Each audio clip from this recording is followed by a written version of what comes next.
Okay, welcome back. Another week, another episode. I am joined again by Meredith. Meredith, how we doing? I'm good. How are you? I am good. How's your week been so far? It's been busy.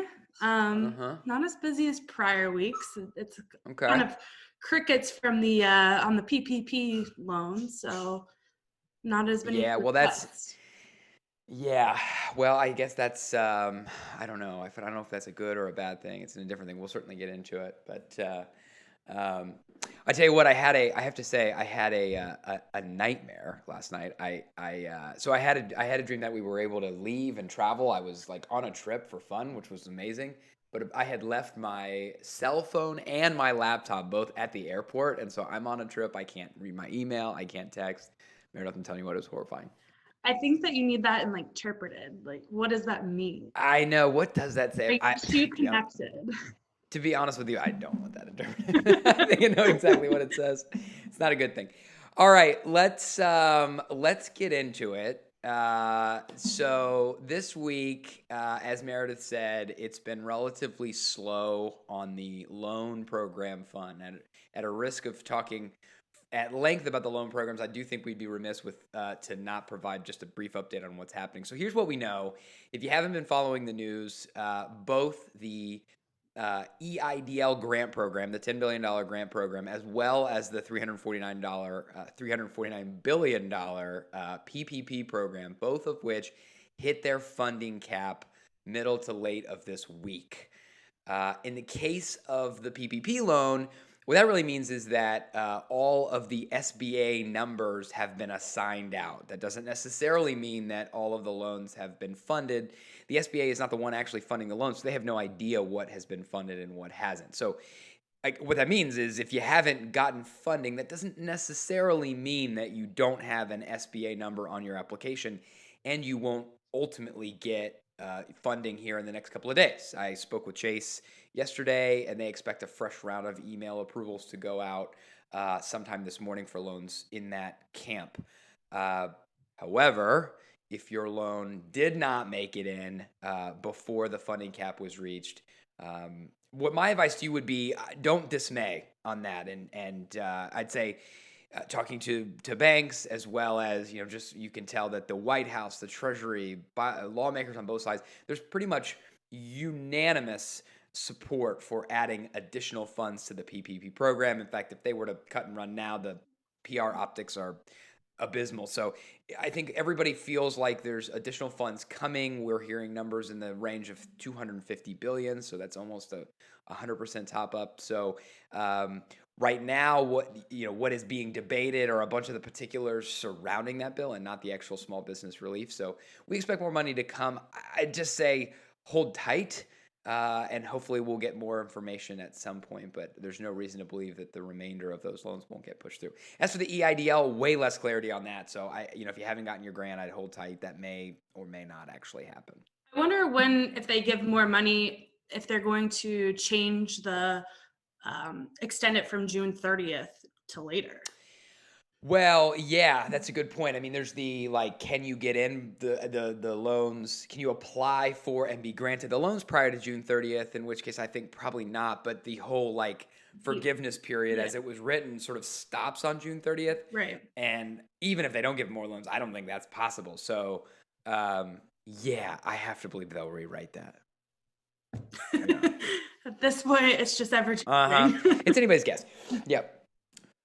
So, Meredith, one thing I think that would be helpful to hit on, we've got a lot of clients asking us so for those that have been in radio silence, which if you're one of those people, you are in the majority. Nearly everybody has been in radio silence. And so assuming these things continue to push forward, what are the next steps? What's happening? Yeah. What are we hearing on that? Yeah. I mean, we've had a lot of clients reach out, like, what do we do? What do we expect? I haven't heard anything. Is that bad? Is that what's going on? So we reached out to a few clients that actually have heard something and have successfully received money. And so I want to talk about what they did and just what happened. Yeah.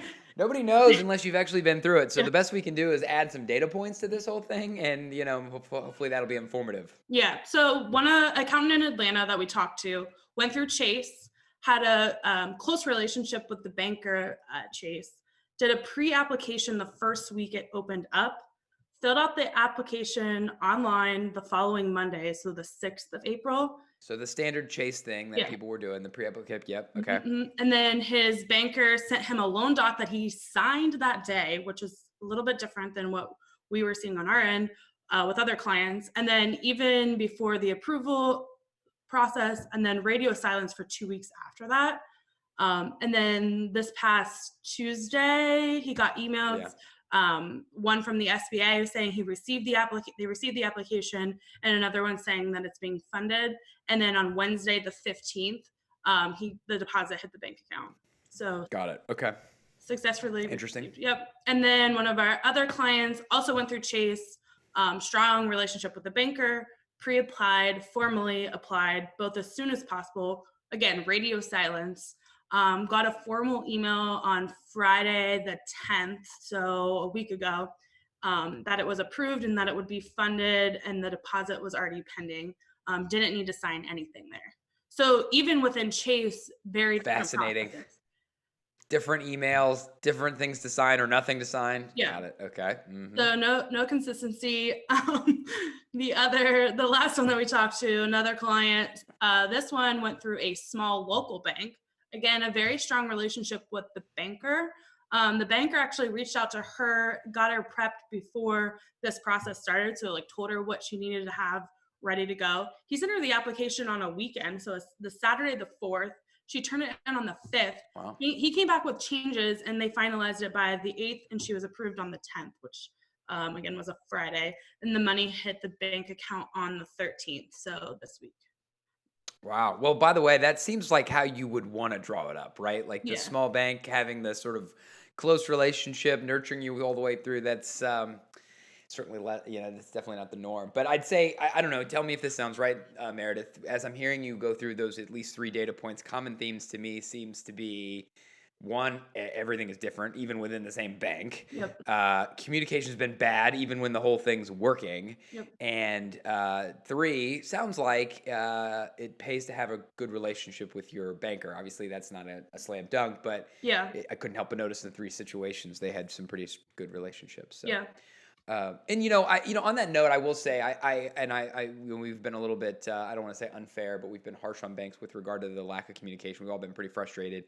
I actually did have a chance to catch up with our own banker yesterday, and when he did give me some context that sort of put it in perspective for me, in that he, among a number of other bankers, have been redeployed down into the front lines of approving these PPP loans. And he was like, "Look, I'm really sorry that I haven't been reaching out, but." I'm staying up all night trying to get these loans approved. So every minute I spend on the phone talking to people about their status is a minute I don't spend getting somebody else's loan pushed through the door. So, that makes a lot of sense. I mean, the reality is these guys have been inundated. They're dealing with this just like the rest of us, and they're trying to do the best they can. And it's frustrating, but it's frustrating for them too. So Yeah, it's fair. cool. All right. So that's all for our PPP update. Hopefully more good news next week. All right. So how we want to wrap it up today is trying to move past talking about the loan programs. Ryan had a chance to sit down and talk to Dan from Sales Sigma, and just talking about business development and the current climate. So he had a chance to share some of his insight on that. All right. Super excited to have our guest today, Dan Englander. Dan is a founder of Sales Schema, and if you're not familiar, Sales Schema is they provide outsourced business development and prospecting services for agencies. They're a friend of Upsource. We've sent a number of clients their way. They do really awesome work, and so, like Upsourced, they've got the benefit of having a lot of data points. Obviously we work with dozens of agencies, so we can connect dots and see what's working and what isn't, and they're the same way. So I invited Dan today to share his perspective, both on what he's seeing in the buying environment generally, and also to share some tips on what's working and what isn't. Dan actually recorded a really awesome webinar on this exact topic a week ago, so we'll provide a link for everybody to watch. I absolutely recommend it, but Dan was kind enough to join us and provide some of the cliff notes from that webinar. So Dan, Welcome. Thanks for joining us. Thank you, Ryan. I really appreciate it. So, Dan, first off, you're obviously prospecting on behalf of agencies every day. So, just give me the lay of the land. Like, what are you seeing? Are people buying? Are things shut off? Like, is it a mixed bag? What's happening?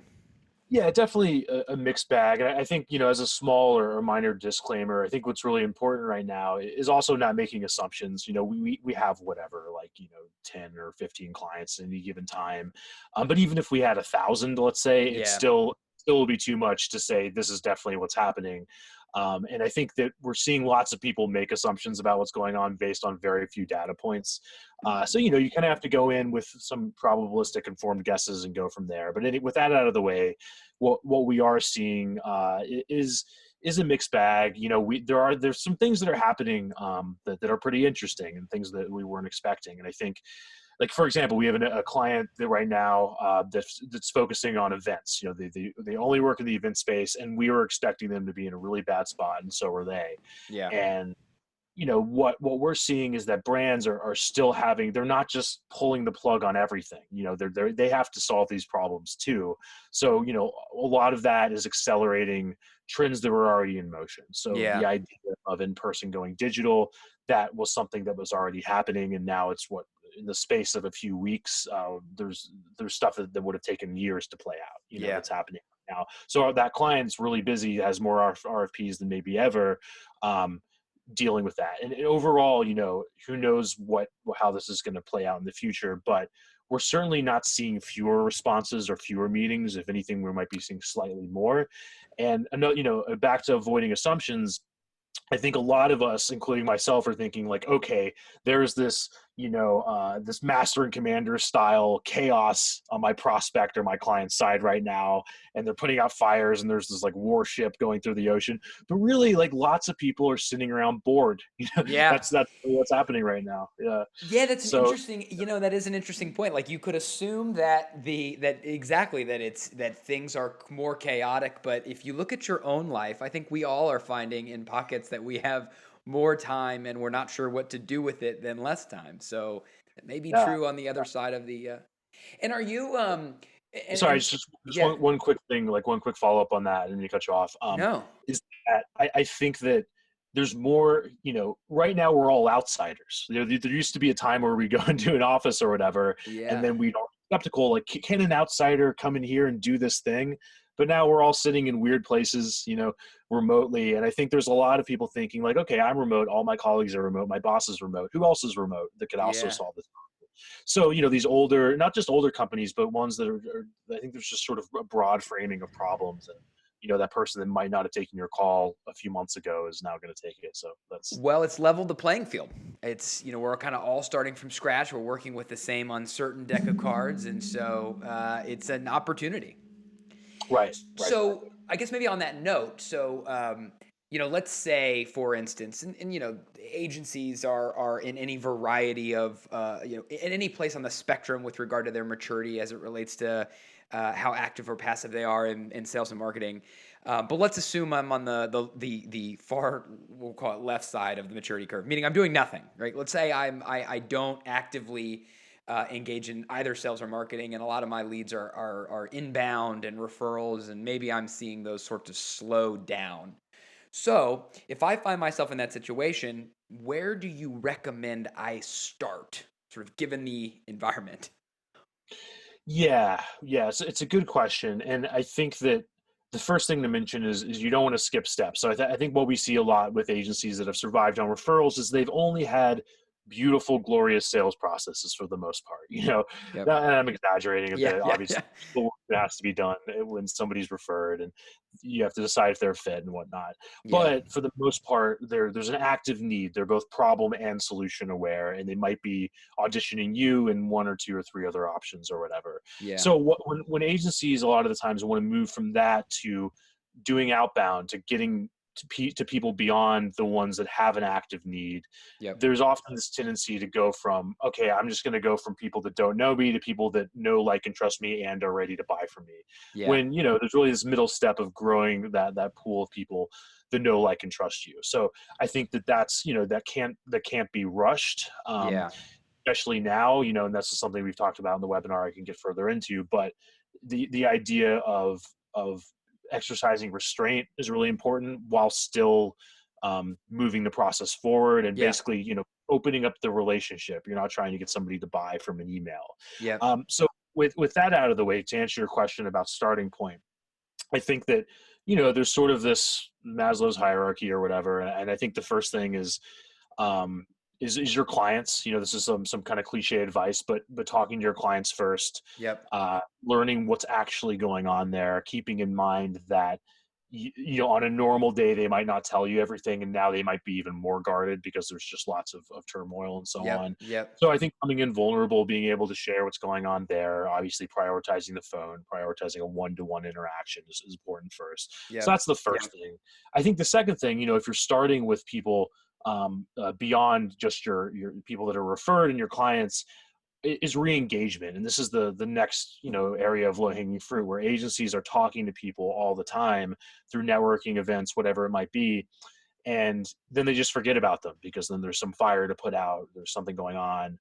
And a lot of that is about data management and having something that tells you, okay, the last time I talked to this person was 90 days ago, and bringing them back into the fold again. And there's a lot of stuff you can do. You can send them content, you can get them on webinars, you can do this or that. But I think that the easiest thing to start with is just asking them what decision they made. Just like, hey, what are you doing to pivot? What are you doing to stay competitive? Yep. What did you end up doing after we talked 90 days ago? Just asking that question. There's nothing wrong with that. So that's probably the best starting point. But I could go on from there. Yeah, no, I think, well, so first of all, you said something interesting that I think really resonates, which is, the of course, going back to existing customers and just sort of like defending your existing territory and just making sure you understand what's happening there. And then obviously re-engaging, I think, is a really interesting point. Again, back to our idea that, the playing field has been leveled. What was likely true about their frame of mind when they chose not to work with you 90 or 180 days ago is almost definitely not true now, right? So it's a natural time to re-engage. However, so let me go to a follow-up question, which is, in your webinar, you have this great framework that I love about thinking of your sort of funnel, sort of the biggest population of people are people who have no idea who you are. And then you've got a smaller population of people who know, like, and trust you. And then, of course, of those people, some of them are ready to buy, and that's ultimately who you can sell to. So my question is, if the game is, I'm starting from scratch. I've already talked to existing clients. I've re-engaged. Now I need to bring new people into my funnel, and I can't go to somebody who doesn't know, like, and trust me. Is that you saying I need to invest heavier in sales and marketing in order for that to be true? Or is there a way to be actively prospecting and engaging in what I would call sales, but doing it in a way that introduces you to somebody so they know, like, and trust you? Do you get the question? Like, can you go to a prospecting activity given, what you just said to be true? Yeah, I think so. So to answer your first question, there's no way to do this without some sort of investment, whether that's in your time Yep. or hiring somebody or paying for ads or whatever it might be. Yep. So the investment has to be there. And I think that to harp on that a little bit, for whatever reason, I think the agency world has functioned according to slightly different rules than the rest of the B2B enterprise space. Yeah. So if you're talking about like consulting or tech or any other area, there's a sales team, there's salespeople, and the stuff I'm talking about is just like old news to them. They're like, yeah, I have numbers to hit. Like, what else am I going to do? I have to figure Yep. out how to do this. But for some reason, like the agency world is kind of in this old kind of madman account space model that I think shouldn't be a thing anymore, but it still is. And so the mindset is sort of like I sell when it's convenient to me. I sell Yep. when I have time. I sell when it's easy. I sell when when all the lights are green, basically, and the lights Yeah. are. Yeah. There's always even now, like of course, there's more red lights than usual, but even on a good day, a month ago, 2 months ago, there were still yellow lights, red lights, etc. Yeah. I'm losing your question. No, so no, no. so I know. Yeah. but but basically, so no like and trust. I think that there's a lot of ways to check those boxes. I think the one that's been really successful for us is focusing on one niche. We focus on marketing agencies, and that's why when we do outbound, when we do email for ourselves, we don't have to work as hard. We've been putting in the reps for 6 years, so Yep. Yep. Yep. we Yep. don't we can use fewer words. We can automate a little bit more than we can for our clients because there's so many boxes that are checked by the fact that we focus on one area. If you can't do that yet, so if you're an agency that has a mixed bag of different verticals or different clients, and you have, you can't blow up your site and say, we just serve SaaS or we Yeah. just serve whatever, then there's other stuff you can do. And I think that part of that is pre-nurturing, which could look like, maybe you connecting with the person first on LinkedIn, not asking them for anything, letting them then have the chance to go back and do research on you and say, oh yeah, I am connected to this person, because you're referencing that in the email. Yeah. They're seeing you're in their space. They're seeing maybe your tagline for that month is focused on the area you're contacting, like CPG. Yeah. And that's another way to do it. And then there's lots more. You could get into videos, you could get into content, good case studies, basically making sure that people really can say, oh yeah, they are in our world. I'm at least willing to have a conversation with this person. That's all you're going for. So what you're saying is, yeah, and that all makes a lot of sense. And I've got a couple of follow-up questions on a couple of the things you said, because it's really good. But I think if what I'm hearing you say is true, it's that one way to getting somebody to know, like, and trust you before you sell to them is, of course, you did a webinar 180 days ago, or you met them at a conference. But that's not the only way. Another form of getting them to know, like, and trust you is that they're going to Google your website when you reach out to them, and if your message immediately resonates with them because you're a specialty, for instance, then that's a form of them trusting your expertise and what you can lend to that conversation. So the point is, I guess what you're saying is, if you've done nothing to get anybody to know, like, and trust you, that doesn't mean that you can't start engaging in outbound activities. There are things that you can do alongside your outbound activities to strengthen their recognition and their trust of you, like including webinars, white papers, other pieces of collateral, having a website that resonates. I think that makes sense. Yeah. Right. And I think to emphasize that a little bit more, not only can you, but you kind of have to. Yeah. I think the tendency to be like, well, we have to tinker with the site and build white papers for 6 months before we can talk to our market. And then you talk to the market and find out that everything you built is not going to be useful to It them, doesn't right? resonate. So It doesn't. Exactly. Exactly. And that's a form of laziness, right? It's like, I'm not ready for this yet. I got to go do all this, this, and this. But the point is, like, no, go test your message right now. Right. Yeah. And I think, understandably there's some fear, like, are we going to hurt our brand, or are they going to hate us? And obviously there's a way to do this wrong. And that's something that we've put out a lot of information about. And that's something we focus on a lot, is how to do this right. But I think that there's not as much downside as people think to contacting market. I think that most people don't have their black book of people that they've ostracized forever, just because they've sent an email or something at a wrong time. Yeah. So I think it's worth doing. It's worth engaging. Well, okay. So on that topic of reaching out and sending an email or a LinkedIn message or whatever your method of reaching somebody in an outbound, one question for you would be, you mentioned in your webinar, and I love that you did it because we harp on this all the time at our firm, which is, if you're going to engage in a sales activity, you got to have some semblance of, like, what's my benchmark? What am I anticipating this activity to result in? And therefore, we can measure the efficacy. Is it working? Is it not? So with regard to benchmarks, again, things like, open rates of emails, likelihood of or meeting conversion rate or proposal win rate, right? The typical things you would set metrics around and measure. In this COVID environment, are you seeing changes to any of the sort of typical benchmarks that you would have expected pre-crisis? You kind of alluded to the idea earlier that you're not necessarily seeing people take less meetings. Is that kind of true across the board? Win rates are staying the same? Is it, again, all over the map? Like, what's happening to traditional benchmarks of these activities?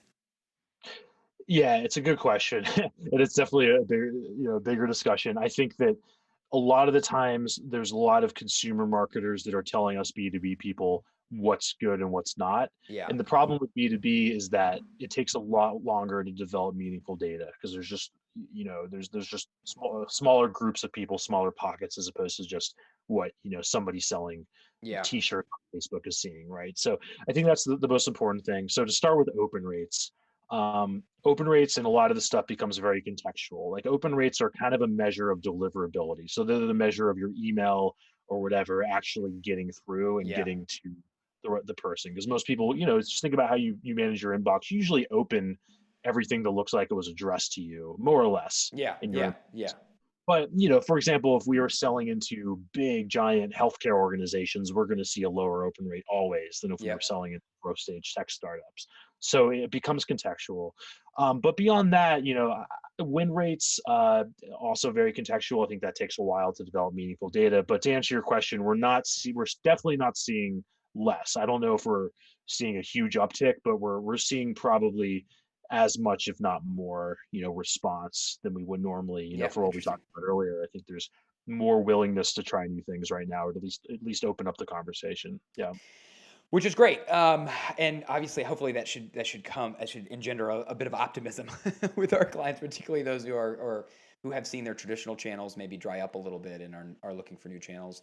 Where you're seeing success with certain outbound activities, so that is a good segue for me to say, in the webinar you talked about a number of strategies that are particularly successful or useful or worth trying in this environment.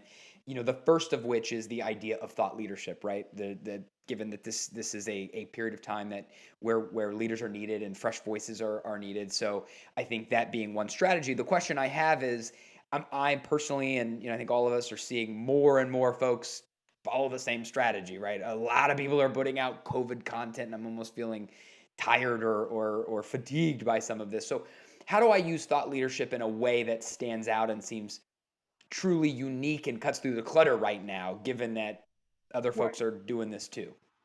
So I want to answer that question, but back up a little bit because I don't want to be too rose-colored glasses about all of this Yeah, yeah, because yeah, yeah. and this is going to dovetail directly into thought leadership. But I think that there's you've probably, if you're running an agency, you've probably experienced how many agencies there are, how many marketing service options. There's numbers all over the place. I've heard 120,000 Yep. marketing service companies in the U.S. Regardless of them actually competing with you or not. Suffice to say, it's pretty obvious there's a huge glut of marketing service companies, and Yep. a lot of those are going to fail. A lot of those are not going to make it through this, and I think that the ones more likely to survive are the ones that are specialized. And specialization can happen, a number of different ways. It can be from saying, okay, doing what we do, we niche, we focus on one market. That's fine. You might pick a few different markets with similarities, with Yep. connective tissue, as Drew Yep. Yep. McClellan kind of refers to.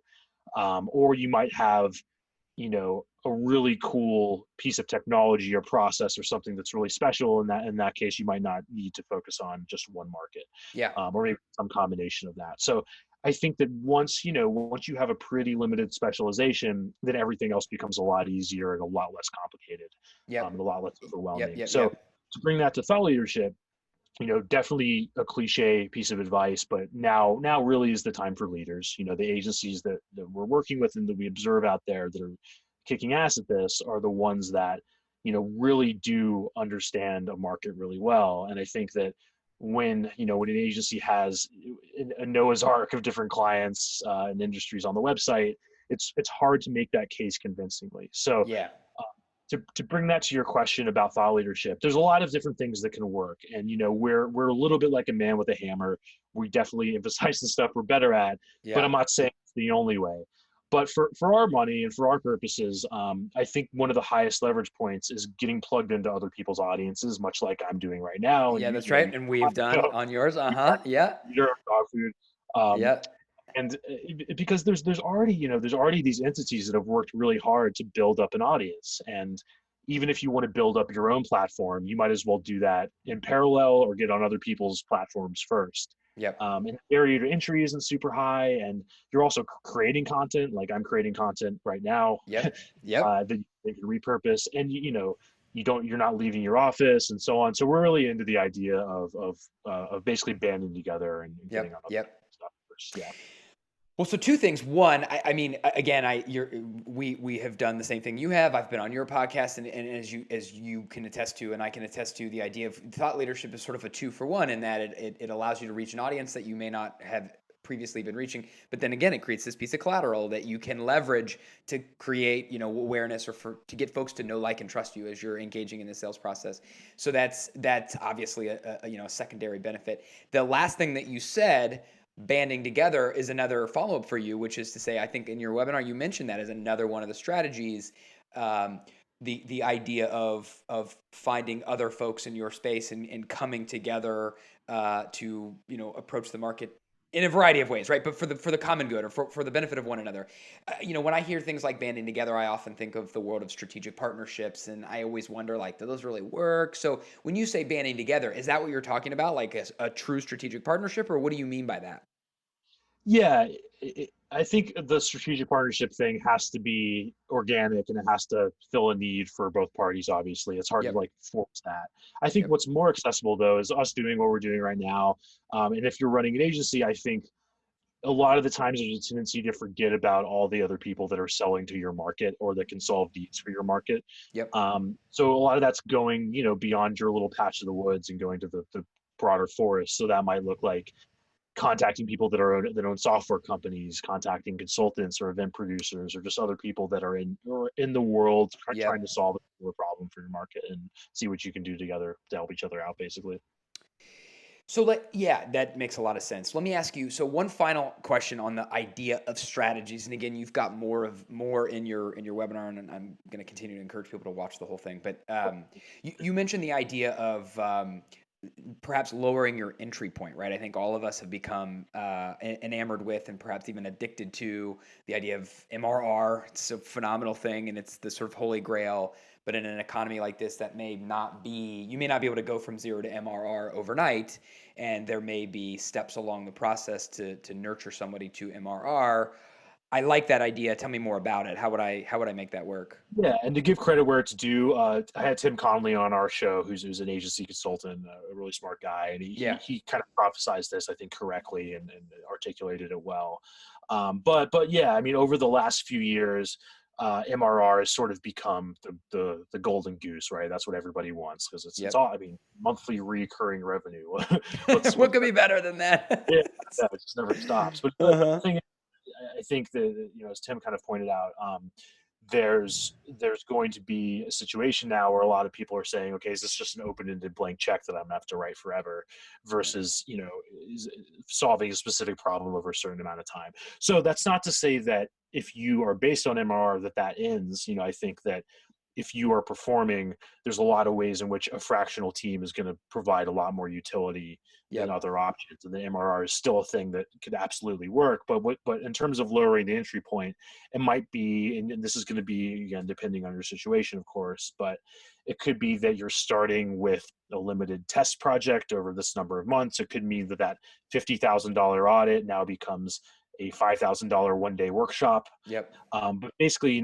we've worked with lots of agencies, and even up till now, some that are like, if it's below $200,000 year-long contract, like we're not interested. And it's like, well, you're gonna have to rethink that a little bit. Yeah. Yeah. And a lot of times, his tendency on the other end is to have a knee-jerk price reduction. Just say like, okay, well, the economy's blowing up. Let's just reduce our prices 50% and see what happens. It's like, no, you just need to make it easier for people to get started.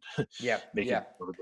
yeah. Yeah, that's good. Yeah, I think I think your last point is a thing we've seen all over the place. Again, as that sort of knee jerk reaction, and you kind of forget that, hey, at some like there is an end to all of this, and at some point we all emerge and the economy is back to normal, and what you don't want to have done is sort of artificially deflated your value and lowered your ability to claim a market based price. And at the same time, again, to your point about assumptions, it's you should not assume that somebody is unable or not needing your services at their sort of full value.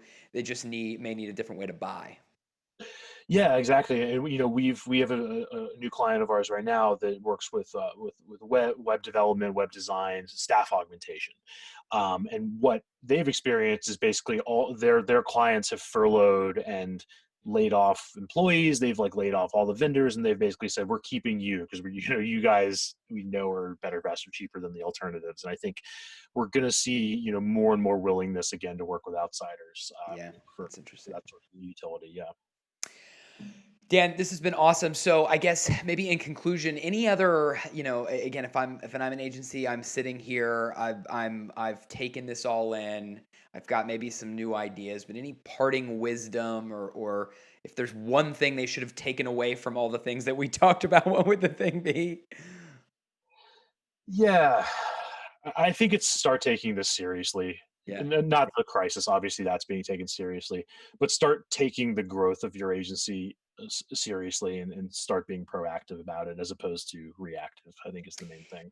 Yeah, I think maybe, I mean, again, hopefully we talk about silver linings all the time in our own firm, saying like, look, if we don't emerge out of this having solved X, Y, or Z, we will have wasted this opportunity. And I think to your point, this is a phenomenal opportunity for agencies who have historically had the luxury perhaps of not having an intentional sales and marketing activity. Um, the silver lining will be this will have forced them to have built something more intentional, and they'll emerge on the other side of this stronger for it. So, Absolutely, yeah. Every agency that makes it through this is going to have, I think, a considerable moat around what they're doing in some way. So I think that's really important. Yeah. Dan, it has been an absolute pleasure. Thank you so much for joining me, man. Really helpful. Likewise, Ryan. Yeah, I really appreciate it. Thank you guys for joining us on episode 4. We are glad you took the time out of your day to stay tuned, and let us know if you have questions, comments, or anything else you'd like to hear from us. It's been fun. See you next week.